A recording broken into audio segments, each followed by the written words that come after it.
الرحیم وبه نستعین وهو خیر ناصر ومعین وصلی اللہ علی محمد وآلہ الطیبین الطاہرین المعصومین.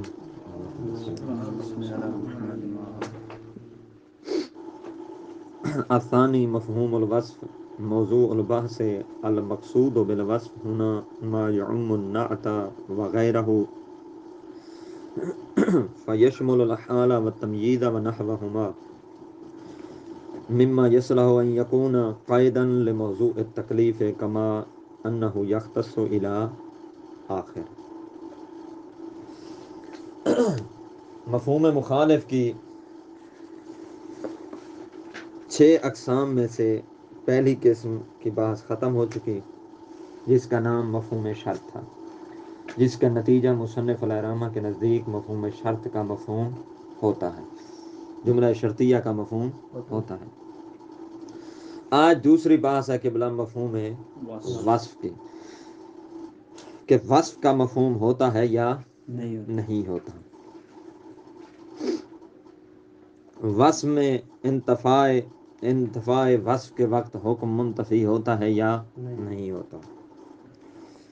یہ حکم بتانے سے پہلے تھوڑی سی وہ بات بحث کرنے لگے ہیں وصف کے بارے میں، ذات وصف کے بارے میں، کہ یہاں وصف سے مراد کون سی وصف ہے. وصف یعنی صفت. فرماتے ہیں ہم نے پڑھا ہے ایک صفت نحو میں ہوتی ہے، وہ صفت حال اور تمییز کے مقابلے میں لکھی جاتی ہے. ٹھیک ہے نا؟ صفت، اسم فاعل، اسم مفعول، حال، تمییز، یہ جو اقسام تھی، کیا اس سے مراد وہی صفت ہے یا آپ کی لفظ وصف سے مراد کوئی اور صفت ہے؟ ٹھیک ہے. تو وہ فرماتے ہیں نہیں، ہماری مراد یعنی اصولی اصطلاح میں جو وصف ہے اس صفت کو بھی شامل ہے اور اس کے غیر کو بھی شامل ہے، حال کو بھی شامل ہے، تمییز کو بھی ہم وصف کہہ رہے ہیں. یہ جو ہم وصف نام لگا رہے ہیں یہ حال کو بھی کہہ رہے ہیں، اس صفت کو بھی کہہ رہے ہیں، تمییز کو بھی کہہ رہے ہیں، ظرف کو بھی کہہ رہے ہیں، وغیرہ وغیرہ. یعنی جو ہم وصف بول رہے ہیں صرف صفت کے لیے نہیں، صفت ناوی کے لیے نہیں، صفت ناوی کو بھی شامل ہے اور اس کے غیر کو بھی شامل ہے. تو اس بنا پر صفت ناوی، وصف ناوی اور وصف اصولی کے درمیان کون سی نسبت ہوئی؟ نسبت عام خاص مطلق کی ہوئی، کہ کل وصف نحوی وصف اصولی و بعض وصف اصولی وصف نحوی. اسی طرح ہے. عربی عبارت آپ کے ذمہ ہو سکتا ہے غلطی ہے، کہ ہر جو ہے وصف نحوی وصف اصولی ہوتی ہے، کیونکہ وصف نحوی ایک سائڈ پہ کھڑی ہے، یہ وصف نحوی ہے، یہ وصف یہ حال ہے، تمییز ہے، مفعول ہے، وغیرہ وغیرہ، یہ ساری چیزیں ہیں، یہ آپس میں مد مقابل کھڑی ہیں. یہ صفت نحوی ان کو شامل نہیں ہے، ان کی ایک بہن ہے، لیکن سائڈ پہ کھڑی ہے کون؟ وصف اصولی. وصف اصولی کیا ہے؟ اسے بھی کہتے ہیں وصف اصولی، اسے بھی کہتے ہیں، اسے بھی، اسے بھی، اسے بھی. تو پتہ چلا وصف اصولی ان سب کو شامل ہے. ٹھیک ہے نا؟ ہر وصف نحوی وصف اصولی ہے، ہر وصف اصولی وصف نحوی نہیں ہے، کیونکہ وصف اصولی ممکن ہے ہو وہ حال ہو، صفت نہ ہو. وصف اصولی ہو تمییز مراد ہو، صفت نہ ہو. ٹھیک ہے؟ تو عام و اخص مطلق. اچھا، جیسے انسان، حیوان، وہی نسبت ہے نا. اچھا، ایک شرط وصف کیا ہو؟ عام ہو. دوسری بات، قید ہو موضوع تکلیف کے لیے، حکم کے موضوع کی قید ہونی چاہیے وصف، یہ بھی بات شرط ہے. حکم کے موضوع کی قید ہونی چاہیے کہ یعنی حکم کو موضوع کو کیا کر دے، تنگ کر دے، اس کا گھیرا اس کا دائرہ تنگ کرے.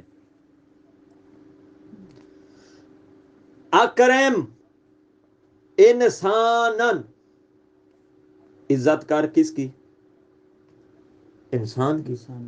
یہ دائرہ وسیع ہے انسان کا یا وسیع ہے؟ ساتھ ہی صفت لگا دی، اب تک صفت نہیں تھی. صفت اکرم انسانن عالمن، اب اس انسان کی عزت کر جو عالم ہو. اب اس نے موضوع جو انسان تھا، اکرم تو حکم تھا، عالمن صفت ہے، اس نے اس موضوع انسان کے دائرے کو، موصوف کے دائرے کو تنگ کیا ہے یا نہیں کیا؟ آگا اسے کہتے ہیں وصف اصولی. اگلی قید فرماتے جو وصف ہو نا، وصف اصولی، اس نے اپنے موصوف پر اعتماد کیا ہوا ہو، اس نے اپنے موصوف پر اعتماد کیا ہوا ہو، اعتماد رکھتی ہو. اگر اعتماد نہ ہوا یا وصف خود حکم بن گیا، خود وصف حکم بن گیا، موصوف نہ ہوا، اس صورت میں فرماتے ہیں وہ ہمارے بحث سے خارج ہو جائے گا. ہماری بحث کی شرط ہے عام ہو، قائد ہو، اعتماد ہو. چوتھی شرط وصف اصولی کی جو ہماری بحث میں شامل ہے وہ یہ ہے کہ وہ جو وصف اور موصوف ہے نا قبلہ، وصف اور موصوف کے درمیان نسبت اعم و اخص مطلق ہونی چاہیے. ٹھیک ہے نا؟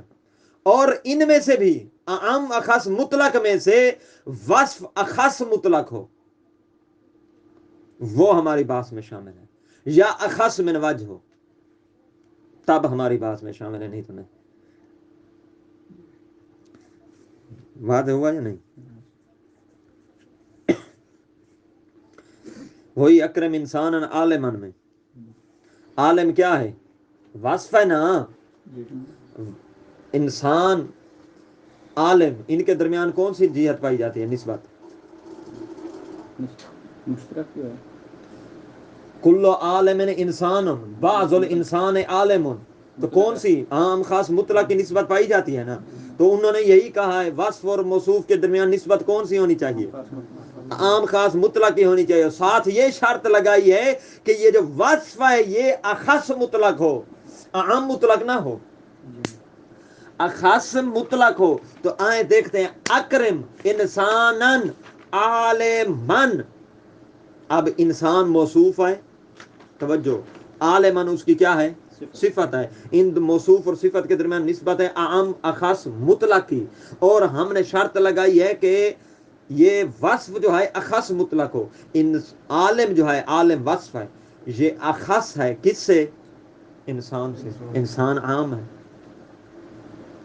تو شرط پوری ہوئی یا نہ ہوئی؟ اگلی وہ کہتے ہیں موصوف اور وصف کے درمیان قبلہ شرط ہے ہمارے موصوف اصولی کی، نسبت عام خاص من وجہ کی ہونی چاہیے. اور یہ جو وصف ہے نا، وصف یہ کیا ہو؟ اخص من وجہ.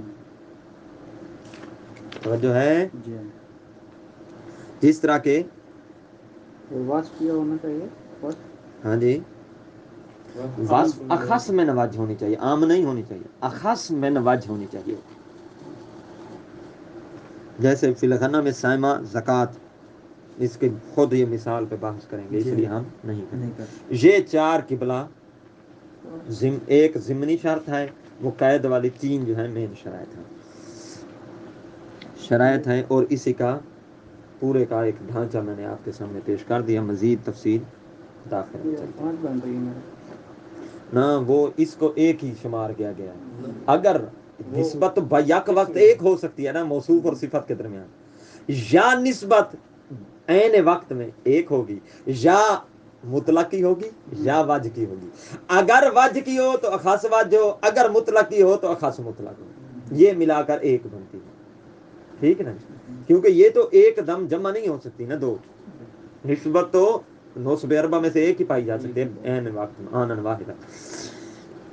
آسانی مفہوم الوصف، اگر اکیلا اکیلا کریں تو 5 بن جاتی ہیں جیسے آپ فرما رہے ہیں. مفہوم الوصف، وصف کا مفہوم. موضوع البحث المقصود بالوصف ہنا ما یعم النعت وغیرہ. فرماتے ہیں یہاں مفاہیم میں، علم اصول کے بحث مفاہیم میں وصف سے مراد جو ہے وہ وصف ہے جو عام ہو. النعت یعنی الصفت، الصفت النحوی، النعت النحوی، ٹھیک ہے نا، وغیرہ اور غیر نعت کو. فیشمل الحالہ، تو یہ شامل ہو جائے گی وصف نحوی کس کو؟ حال کو. حال کی مثال آتی ہے نا، جاءنی زیدون راکبن، آیا میرے پاس زید اس حالت میں کہ وہ کیا تھا؟ سوار تھا. یہ جو راکبن ہے یہ کیا ہے؟ حال ہے. اسی کو بھی وصف کہا جاتا ہے اصطلاح اصولی میں، یہ بھی وصف ہے. ٹھیک ہے نا. اچھا، وقت تمییز، تمییز کو بھی شامل ہے. تمییز کی مثال اندی احدا عشرہ درہمن، یہ جو درہمن ہے یہ تمییز ہے، لیکن اصطلاح اصولی میں اسے کیا کہا جاتا ہے؟ وصف بھی بولا جاتا ہے. ٹھیک ہے نا جی. ونحوہما، مثلا ظرف، ظرف کی مثال اکرم زیدن یوم الجمعۃ، زید کا اکرام کر کس دن؟ یوم جمعہ کے ظرف، یوم جمعہ کے دن، یعنی ظرف، ظرف زمان ہے. تو یہ یوم الجمعہ جو ہے ظرف ہے، اصطلاح اصولی میں اسے بھی وصف بولا جاتا ہے.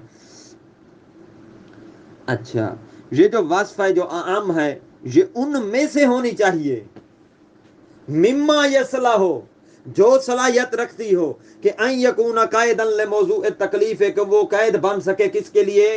تکلیف کے موضوع، یعنی حکم کے موضوع کے لیے. تکلیف سے مراد وہی حکم کے موضوع کے لیے قید بن سکے. دیکھیں، حکم ایک چیز ہوتا ہے اور موضوع الگ ہوتا ہے. جس پر حکم لگایا جائے وہ اس کا کیا ہوتا ہے؟ موضوع ہوتا ہے. اکرم انسانن، اکرم حکم ہے، انسان اس کا کیا ہے؟ انسان. اگر اسی کو پوری مثال بنے اکرم انسانن عالمن، اکرم حکم بن گیا، انسان موضوع بھی ہے اور موصوف بھی ہے، عالمن اس کی صفت ہے. جی ٹھیک ہے نا جی. تو میں نے مثال میں یہی سمجھایا تھا کہ عالمن کیا کر رہا ہے؟ اس انسان موصوف کی کو مقید کر رہا ہے، اس کا دائرہ تنگ کر رہا ہے، وسعت کے دائرے کو کلوز کر رہا ہے. ان یکون قائدا لموضوع تکلیف ہے. اگلی بات، کما انہ یختص، جس طرح کی یہ بھی شرط ہے کہ مختص ہونی چاہیے وصف اذا کان معتمدا علی موصوف، کہ اس وصف کا اعتماد ہونا چاہیے کس چیز پر؟ موصوف پر. اچھا، یعنی کیا مانا؟ اس کا اعتماد ہونا چاہیے موصوف پر. سمجھ نہیں آئی ہے؟ آئی تھی سمجھ؟ آپ تو چپ کیوں بیٹھے؟ آپ مباحثے کر چکے ہیں، وہ دعوے کہاں گئے؟ ٹھیک ہے نا. ان یکون معتمدا علی، اذا کان معتمدا علی الموصوف، یعنی وصف سے پہلے موصوف کا ہونا شرط ہے. اعتماد کس چیز پر کیا جائے گا؟ سہارا کس چیز کا لیا جائے گا؟ جو ساتھ کھڑی ہوگی. سہارا یعنی اس کے بعد وصف ہو، پہلے موصوف ہو، یہ وصف اسی کے سہارے پہ ہو، اعتماد کیے ہوئے. یعنی کہنا یہ چاہتے ہیں وصف سے پہلے موصوف کا ہونا شرط ہے، نہ ہوا تو ہماری بات سے خارج ہو جائے گا.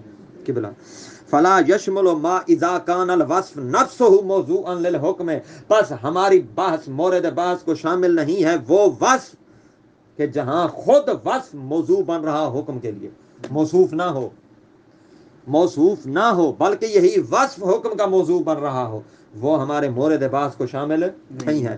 مثال کے طور پر ہمیں مثال دیں قبلہ صاحب، جہاں خود وصف موضوع بن رہا ہو حکم کے لیے اور موصوف موجود نہ ہو.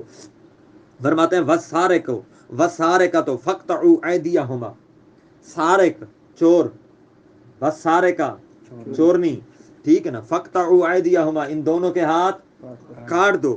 تو یہاں حکم کیا ہے؟ فقطعوا. لگنا کس پر ہے؟ چور یا چورنی پر. یہ چور یا چورنی حکم کا کیا بن گئے؟ موضوع. آسان تو موضوع بن گئے. اور یہی جو موضوع بن رہا ہے حکم کا، یہ صفت ہے یا موصوف ہے؟ چوری، چوری کرنا صفت ہے یا موصوف ہے؟ صفت ہے، موصوف ہے ہی نہیں. تو خود صفت، خود وہی وصف جو ہے وہ موضوع بن رہی ہے حکم کا.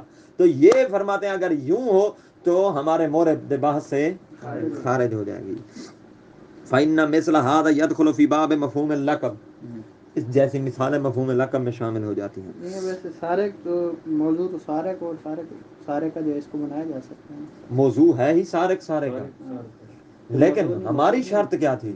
ہماری شرط تھی موضوع جو ہونا چاہیے نا موصوف ہونا چاہیے، اور صفت نے اس پر اعتماد کیا ہوا، صفت اس موصوف کے دائرے کو تنگ کر رہی ہو. یہاں موصوف ہے ہی نہیں، انہوں نے موضوع خود اسی وصف کو بنا دیا ہے. ٹھیک ہے نا؟ اچھا، یا الزانی زانیت و زانی فجلدوہ الی آخر، جس طرح بھی قرآن کی آیت ہے وہ بھی سیم یہی اسی دائرے میں آتی ہے کہ زانی اور زانیہ کو کیا کرو؟ کوڑے لگاؤ. ٹھیک ہے نا جی؟ تو وہ بھی یہاں زانی اور زانیہ کیا ہیں؟ ہاں، موضوع حکم کے لیے موضوع وصف کو بنایا جا رہا ہے، موصوف نہیں ہے، موصوف پر اعتماد نہیں ہے. اچھا، وصرف ذالک، موصوف کا ہونا انہوں نے کہا تھا ضروری ہے. اس میں راز کیا ہے کہ موصوف پر وصف کا اعتماد ہو؟ اس پر راز ان الدلالۃ علی انتفاء الحکم عند انتفاء الوصف، فرماتا ہے وصف کے انتفاء کے وقت حکم کا منتفی ہو جانا. لا بد فیہ من فرض موضوع ثابت للحکم یقید بالوصف مرۃ ویتجرد عنہ اخری. پس یہ عند الوصف حکم کے منتفی ہونے سے کے لیے ضروری ہے کہ موضوع حکم کے لیے ثابت ہونا چاہیے، اور وہ موضوع یقید و مقید کیا گیا ہو وصف کے ذریعے سے. ٹھیک ہے نا؟ موضوع ہو حکم کے لیے، موضوع تو ہو، اور دوسری ساتھ یہ بھی شرط ہے اس موضوع کو مقید کیا گیا ہو وصف کے ذریعے سے. پتہ چلا موضوع اور ہے وصف اور ہے، وہ جو موضوع ہے وہ موصوف ہوگا. تو جہاں موصوف موجود نہ ہو وہ ہمارے دائرے سے خارج ہے. وہ کہتے ہیں موصوف کا ہونا ضروری ہے. یہ دیکھیں اس شرط کی سر اور راز اور علت بیان کر رہے ہیں. یہ سوال آ سکتا ہے نا؟ اچھا، یقید بالوصف، اور اس موضوع کو کیا کیا گیا کبھی تو اس وصف کے ذریعے مقید کیا گیا ہو، یتجرد عنہ اخری، اور کبھی موضوع کو خالی قرار دیا، چھوڑ دیا گیا ہو اس وصف سے. حتی یمکن فرض نفی الحکم عنہ، یہاں تک کہ کیا کیا جائے؟ فرض کیا جائے حکم کی نفی عن الموصوف. اچھا، یہ ایک دو شرائط جو گزر چکی، واضح 2 شرائط، کوئی دقت والی بحث تو نہیں آئی. شرط انہوں نے بیان کی کہ ہماری شرط یہ ہے کہ وصف جس میں ہم بحث کر رہے ہیں یہ شرائط ہونی چاہیے، قائد ہو موضوع کی، اور کیا ہو؟ موصوف موجود ہو، وصف نے موصوف پر اعتماد کیا ہوا، یہ ہو اعم ہو. اگر ایسا نہ ہوا تو ہمارے موضوع بات سے خارج ہے. ہم نے پوچھا تم ایسے کی شرط کیوں لگاتے ہو؟ تو وہ کہتے ہیں الصرف ذالک. ٹھیک ہے نا؟ اگلی بات وَيُعْتَبَرُ أَيْضًا فِي الْمَبْحُوثِ عَنْهُ، فرماتا ہے جس بارے میں ہم جس وصف سے ہم بحث کر رہے ہیں اس میں معتبر قرار دیا گیا ہے ان یکون اخص من الموصوف مطلقاً، کہ وہ جو وصف ہے وہ موصوف سے نسبت عام اخص مطلق ہی رکھتی ہو، لیکن یہ وصف جو ہے یہ اخص مطلق ہو اور وہ موصوف عام مطلق ہو. توجہ، مثال کیا دی تھی ہم نے؟ اکرم انسانن احسان، اکرم انسانن عالمن، انسان اور عالم کے درمیان موصوف اور صفت ہیں دونوں. موصوف انسان ہے، عالم اس کی صفت ہے. ان دونوں کے درمیان عام اخص مطلق کی نسبت پائی جاتی ہے، اور صفت عالم جو ہے اخص مطلق ہے. ٹھیک ہے نا؟ اگلی او من وجہ، یا دونوں کے درمیان نسبت عام اخص من وجہ کی ہو، اور جو ہے یہ وصف یہ اخص من وجہ ہونا چاہیے. ٹھیک ہے نا؟ اخص من وجہ ہونا چاہیے. اس کی مثال آگے آئے گی. کیوں؟ دلیل کیا ہے قبلہ؟ نہ آپ تساوی کی نسبت کو قبول کر رہے ہیں، نہ آپ تباین کی نسبت کو قبول کر رہے ہیں، نہ آپ عام مطلق کو قبول کر رہے ہیں، اخاص مطلق کو تو کر رہے ہیں کہ وصف اخص مطلق ہو، عام مطلق کیوں نہیں ہونی چاہیے؟ تو فرماتے ہیں ہم آپ کو عرض کرتے ہیں تباین تو بحث سے ہی خارج ہے، اس پہ تو بات ہی نہ کریں. جب ہوں گے وصف اور صفت جدا جدا تو پھر کیسے اعتماد ہوگا اور کیسے کیا ہوگا؟ ٹھیک ہے نا، تباین تو آ ہی نہیں سکتی، ممکن ہی نہیں. اگلی بات تساوی کو کیوں ہم نے رد کیا؟ تساوی کیوں؟ تساوی میں دونوں کے پلڑے کیا ہوتے ہیں؟ برابر ہوتے ہیں. جیسے انسان ناطق، کلو انسان ناطق کلو ناطق انسان، تساوی ہے یا نہیں؟ منطق جی ہاں جی. تساوی ہے نا. تو فرماتے ہیں تساوی میں کوئی ایک دوسرے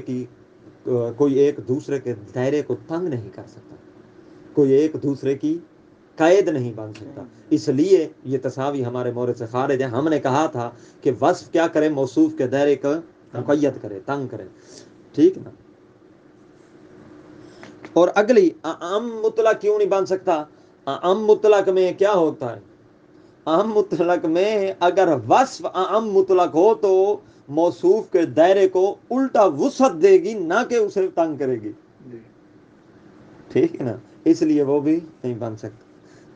لأنه لو كان مساویا، اگر وصف مساوی ہوئی موصوف کے او عام مطلق ہوئی تو لا یوجب تضییقا و تقییدا فی الموصوف.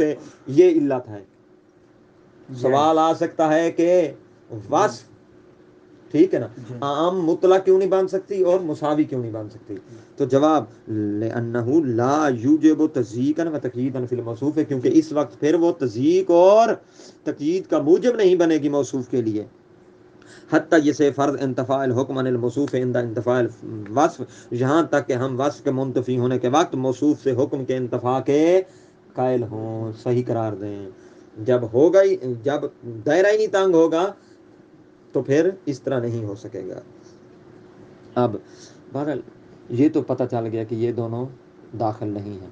عام من خاص اور اخص من وجہ کیسے داخل ہے وہ تو بتاتے چلیے.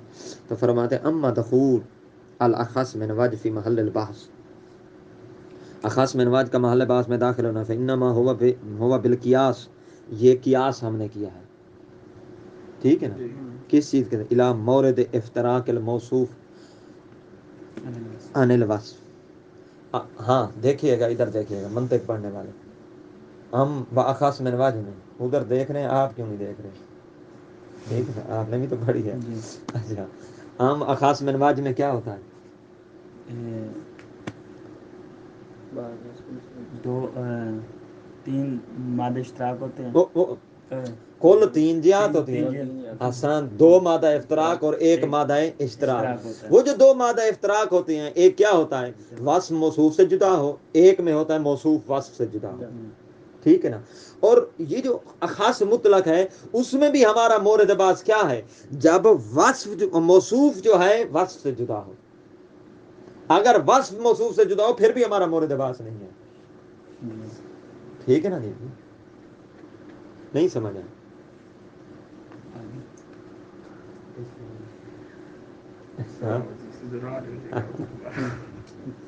کل ہم نے کیا عرض کیا تھا؟ کس چیز کے درمیان عام خاص من وجہ کی نسبت ہے؟ مسکین اور ابن سبیل کے درمیان. اسی کو ہم لے لیتے ہیں نا. مسکین کیا ہے؟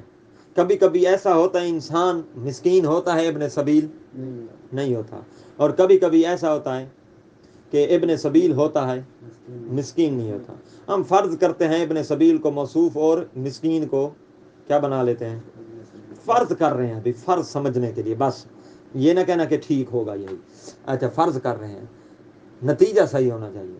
اچھا، ابن سبیل کو موصوف بنا لیتے ہیں اور کس کو؟ مسکین کو بنا لیتے ہیں کیا؟ بس بنا لیتے ہیں. تو فرماتے ہیں ہمارا مورد بحث یہ نہیں ہے کہ جب مسکین بندہ ہو اور ابن سبیل نہ ہو، کیونکہ یہاں مسکین جدا ہو رہا ہے کس سے؟ ابن سبیل. ہمارا مورد بحث یہ نہیں ہے. ہمارا مورد بحث یہ ہے کہ موصوف جدا ہو صفت سے، وصف سے، یعنی ابن سبیل ہو مسکین نہ ہو. یہ ہمارا مورد بحث ہے. ٹھیک ہے، یہ کہنا چاہتے ہیں.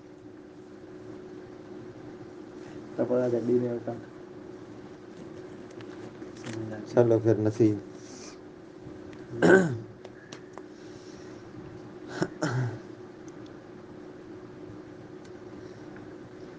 مثال ففی مثال پس ہمارے مثال میں. چلو اس مثال میں مزید تطبیق آ جاتی ہے اگر ابھی تک سمجھ نہیں آئی تو.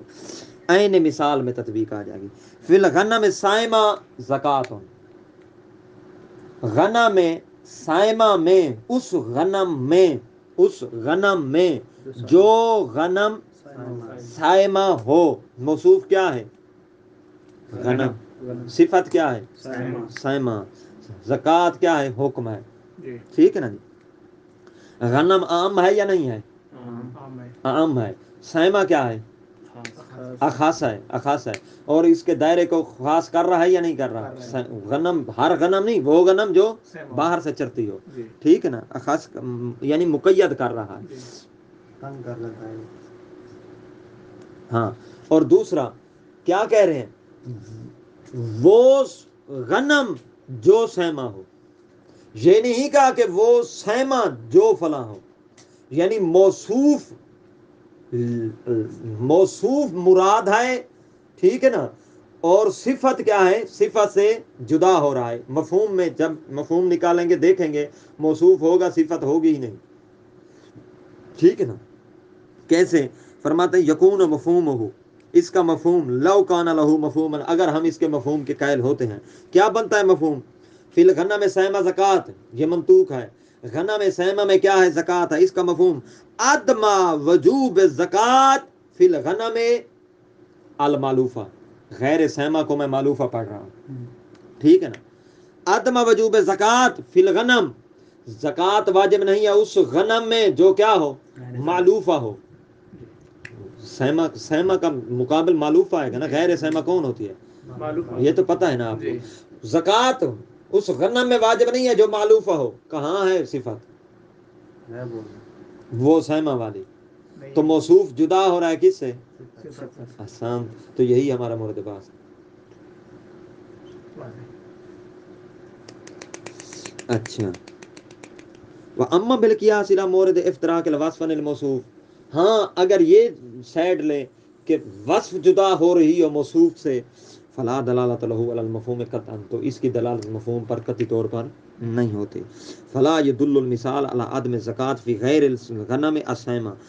بس یہ مثال، یہی مثال فی الغنم السیمہ زکات کا آپ مفہوم یوں نہیں نکال سکتے کہ عدم وجوب زکات غیر الغنم السیمہ. یہ نہیں کہہ سکتے کہ سیما پر زکات ہے جو غیر غنم ہو. نہیں، یہ نہیں نکال سکتے. آپ یوں کریں غنم پر زکات ہے جو غیر سیما ہو. ہاں اور سوری نہیں ہے. غنم پر زکات نہیں ہے جو غیر سیما ہو. نہیں ہے جو غیر سیما ہو. یوں نہیں کہہ سکتے کہ سیما پر زکات نہیں ہے جو غیر غنم ہو. صفت کو جدا نہیں کر سکتے موصوف سے. وہ ہمارے مورد بحث نہیں ہے. ہمارا مورد بحث ہے جہاں وصف جدا ہو رہی ہو صفت سے. یا اگر یوں مفہوم نکالتے ہیں فی الغنم سیما زکات کا عدم وجوب زکات فی سیمت غیر الغنم. غیر الغنم کو لفظ کو جگہ ابل لے ہیں. عدم وجوب زکات سیما الابل. یہاں صفت تو کھڑی ہے موصوف نہیں ہے. صفت جدا ہو رہی ہے موصوف سے. یہ ہمارا مورد بحث نہیں ہے. فرماتے ہیں یہ استفادہ آپ اس مثال سے نہیں کر سکتے. اونٹ کے لیے کوئی اور مثال لے آ. اس مثال کا مفہوم فقط یہی بنتا ہے عدم وجوب زکات فی الغنم غیر سیما یعنی معلوم وغیر سیما کل ایبن. غیر سیما کیا مراد ہے؟ اب واضح ہوا یا نہیں ہوا؟ موصوف ایک بار جدا ہوا صفت سے، ایک بار صفت جدا ہوئی موصوف سے. تو ہمارا تو مورد بحث کون سا تھا؟ موصوف جدا ہو صفت سے. ہاں جی شاہ جی آپ بھی اوپر سے گزری. اچھا نہیں تو آپ تو لکھی ہوئی آپ اس پر پھر تطبیق کر سکتے ہیں. اچھا دوسروں کے چہرے پڑھیں آپ، نظر شناس ہے نا. مثلا لأن الموضوع، کیونکہ موضوع جو ہے هو الموصوف، وہ موصوف ہوتا ہے نہ کہ صفت ہوتی ہے. اہم چیز ہمیں موصوف چاہیے. مفہوم میں موصوف ہمیں چاہیے.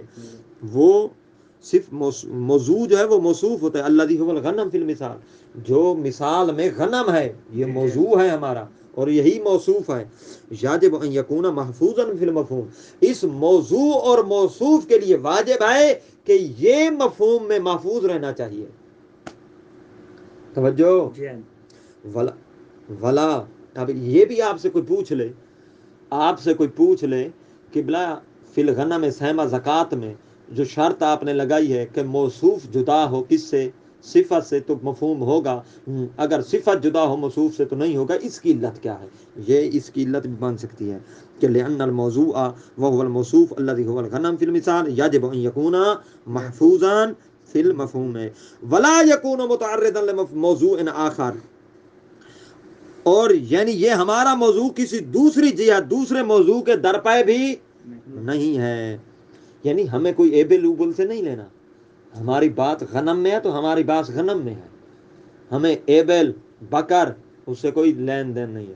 ہمارا موضوع کسی اور دوسرے موضوع کے درپے نہیں ہے، نہ نفیان نہ اثباتاً، نہ دوسرے موضوع کی نفی کر رہا ہے نہ دوسرے موضوع کو ثابت کر رہا ہے. یہ بس اپنا حکم بتا رہا ہے. واضح ہوا یا نہیں ہوا؟ یعنی فی الغنم میں سہمہ زکوٰۃ سے یہ ثابت نہیں ہوتا کہ ایبل میں زکوٰۃ ہے یا نہیں ہے. نہ ہے نہ نہیں ہے، دونوں ثابت نہیں ہوتے.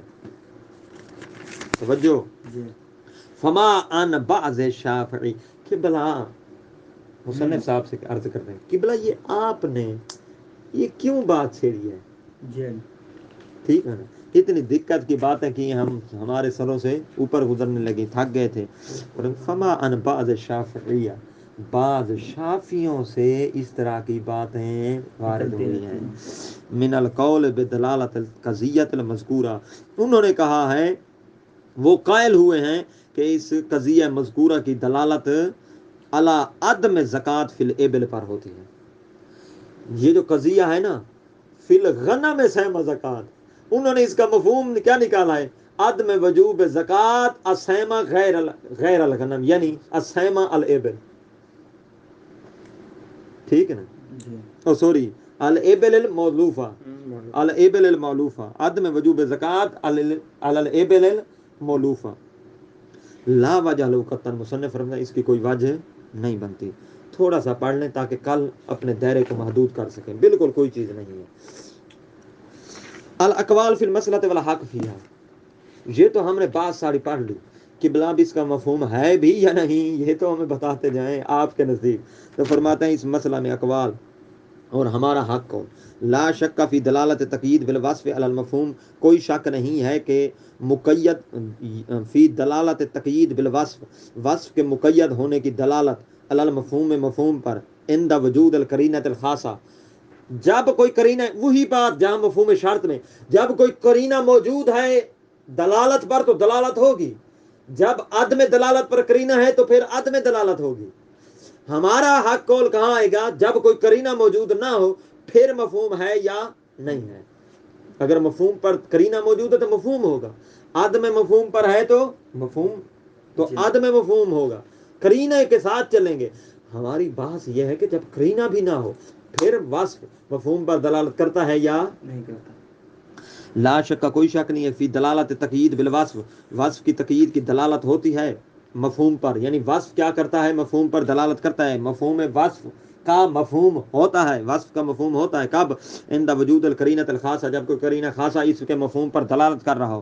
ولا شک فی عدم دلالت عند وجود القرینۃ علی ذلک، اور اسی طرح کوئی شک نہیں ہے کہ جب قرینہ مفہوم پر دلالت نہ کر رہا ہو، قرینہ کہے کہ کوئی دلالت نہیں ہے وصف میں مفہوم پر، تو مفہوم پر دلالت نہیں ہوگی.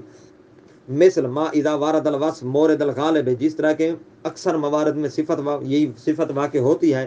الذي يفهم منهم عدم اناطۃ الحکم بہی، جس سے سمجھا جاتا ہے کہ حکم مشروط نہیں ہے بہی اس وصف کے ساتھ، وجوداً و عدماً، نہ وجوداً مشروط ہے نہ ہی عدماً مشروط ہے. مثلا قول اللہ تبارک و تعالی ربائبکم اللاتی فی حجورکم من نسائکم اللاتی دخلتم بہن، یہ قرآن کی آیت ہے، سورہ نساء کی 23 نمبر آیت ہے. حرمت علیکم امہاتکم و بناتکم و اخواتکم الی آخر. یہ اسی آیت کے مورد میں چلتے چلتے یہ بات ہے وربائبکم اللاتی کہ تم پر حرام ہیں کون ربائب بیٹیاں وہ بیٹیاں اللاتی فی حجورکم جو تمہاری گودوں میں پلتی ہیں. نہ رضائی کہاں سے آ گئی؟ مرد دودھ پلاتا ہے ٹھیک ہے نا. اچھا وہ رضائی نہیں آ گئی. یہ کون سی آ گئی؟